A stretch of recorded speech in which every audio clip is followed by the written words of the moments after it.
Please subscribe the channel and hit the bell icon, like and share, and please comment also. Rehana नगर बसंत तेला, बाड़ी बूझ कीन कभी खेला, कौतुक के आए पुरवासी, मारई चरण करई बहु हासी। पूंछ के लपेटने में इतना कपड़ा और घी तेल लगा कि नगर में कपड़ा घी और तेल नहीं रह गया। हनुमान जी ने ऐसा खेल किया कि पूंछ बढ़ गई। नगरवासी लोग तमाशा देखने लगे। वे हनुमान जी को प्यार से ठोकर मारते हैं और उनकी बहुत हंसी करते हैं। बाजई ढोल देही सब तारी, नगर फेरी पुनि पूंछ पजारी, पावक जरत देखी हनुमंता, भयउ परम लघुरूप तुरंता। ढोल बजते हैं, सब लोग तालियां पीटते हैं। हनुमान जी को नगर में फिराकर फिर मूछ में आग लगा दी। अग्नि को जलते हुए देखकर हनुमान जी तुरंत ही बहुत छोटे रूप में हो गए। निबकू चढ़ेऊ कभी कनक अटारी, भय सबीत निशाचर नारी।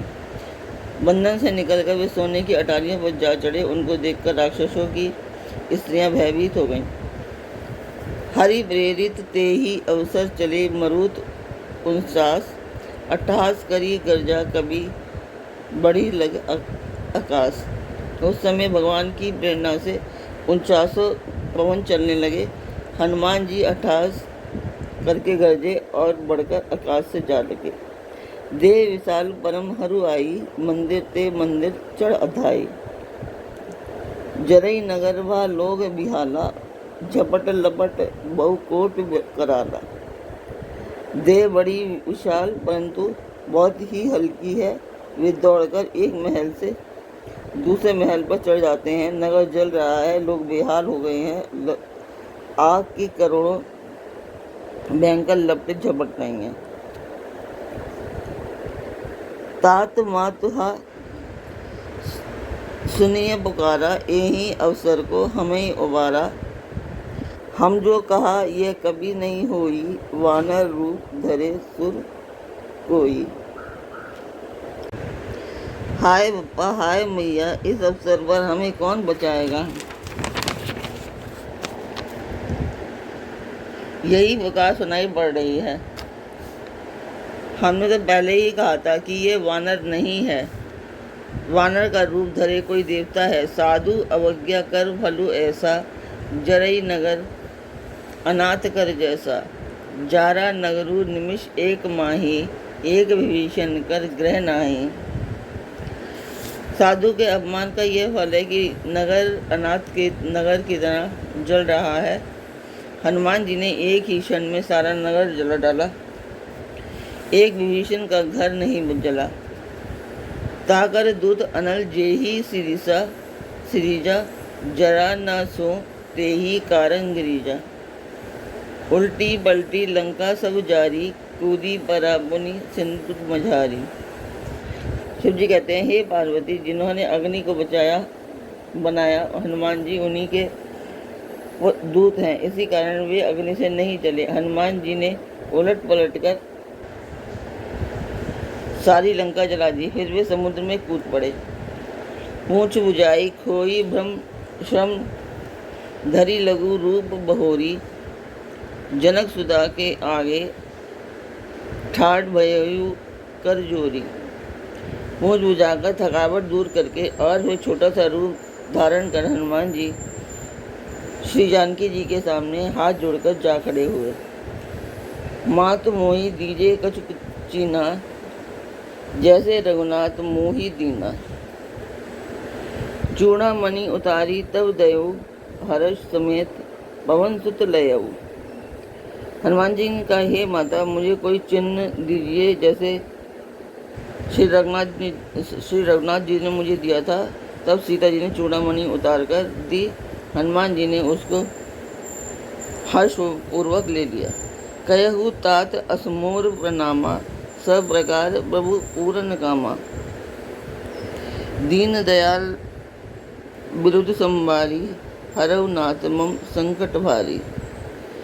जानकी जी ने कहा, हे तात, मेरा प्रणाम निवेदन करना और इस प्रकार कहना कि हे प्रभु, यद्यपि आप सब प्रकार से पूर्ण काम है, तथापि तीनों पर दया करना आपका विरत है। मैं दीन हूँ, अतः आप उस विरत को याद करके हे नाथ मेरे भारी संकट को दूर कीजिए। तात सकृसुत कथा सुनाए हूँ, बान प्रताप प्रभु ही समुझाए हूँ। मास दिवस मोहु नाथ न आवा, तौ पुनि मोही जियत नहीं पावा।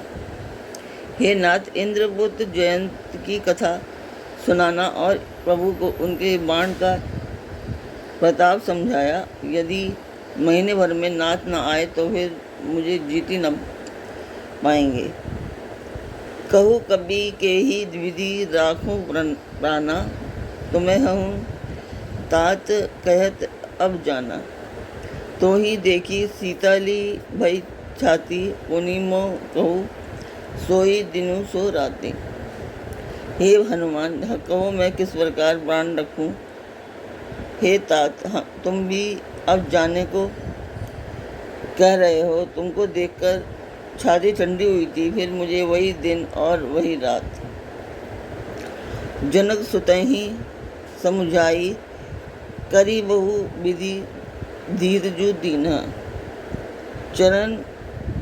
चरण कमल सिरुनाई, कभी गवनु राम पही कीना। हनुमान जी ने जानकी जी को समझाकर बहुत प्रकार से धीरज किया और उनके चरण कमलों में सिर नवाकर श्री राम जी के पास गमन किया। चलत महाधुनि गरजेसी भारी, गर्व स्त्रवही सुनी निश्चर भारी। नागी सिंधु ऐही पार ही आवा, सबद किली किला कबिन सुनावा। चलते समय उन्होंने महाध्वनि से भारी गर्जन किया, जिसे सुनकर राक्षसों की स्त्रियों के गर्भ गिरने लगे। समुद्र बांध लांघकर वे इस प्रकार इस पार आए और उन्होंने वानरों को किलकिला शब्द सुनाया। हर्षे सब विलोकी हनुमाना, नूतन जन्म कभी नहीं तब जाना। मुख प्रसन्न तन तेज विराजा, कीने इसे रामचंद्र कर काजा। हनुमान जी को देखकर सब हर्षित हो गए और सब वानरों ने अपना नया जन्म समझा। हनुमान जी का मुख प्रसन्न है और शरीर में तेज विराजमान है। ये श्री रामचंद्र जी का कार्य कराए हैं। मिले सकल अति भय सुखारी, तलवत मीन बावजमी बारी। चले हर्षि रघुनाथ पासा, पूछत कहत नवल इतिहासा।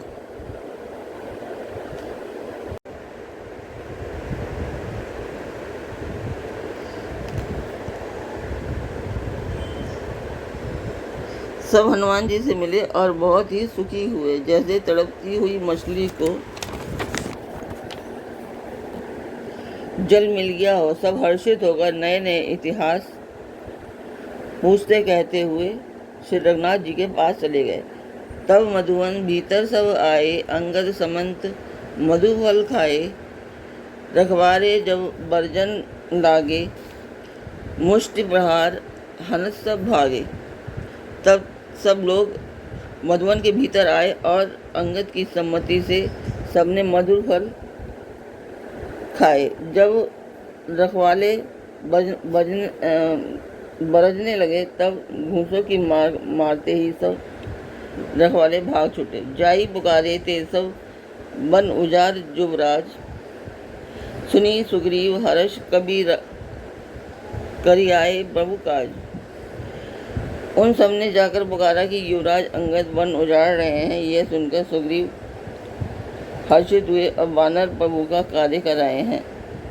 जो न होती सीता सुधि पाई, मधुवन के फल सकहीं की खाई। यही विधि मन विचार कर राजा, आई गए कभी सहित समाजा। यदि सीता जी की खबर ना पाई होती तो क्या वे मधुवन के फल खा सकते थे। इसी प्रकार राजा सुग्रीव मन में विचार कर ही रहे थे कि समाज सहित वानर आ गए।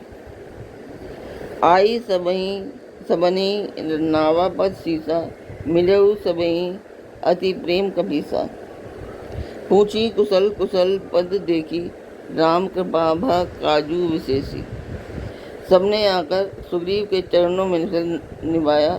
कबीराज सुग्रीव सभी से बड़े प्रेम से के साथ मिले। उन्होंने कुशल पूछी, तब वानरों ने उत्तर दिया, आपके चरणों के दर्शन से सब कुशल है। श्री राम जी की कृपा से विशेष कार्य हुआ।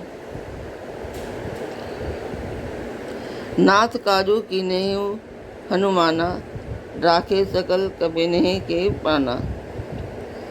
सुनी सुग्रीव बहुरी ते ही मिलेऊ, कपिनह सहित रघुपति वहीं चलेऊ। हे नाथ, हनुमान ने ही सब कार्य किया और सब बानरों के प्राण बचा लिए। यह सुनकर सुग्रीव जी हनुमान जी से फिर मिले और सब बानरों समेत रघुनाथ जी के पास चले गए।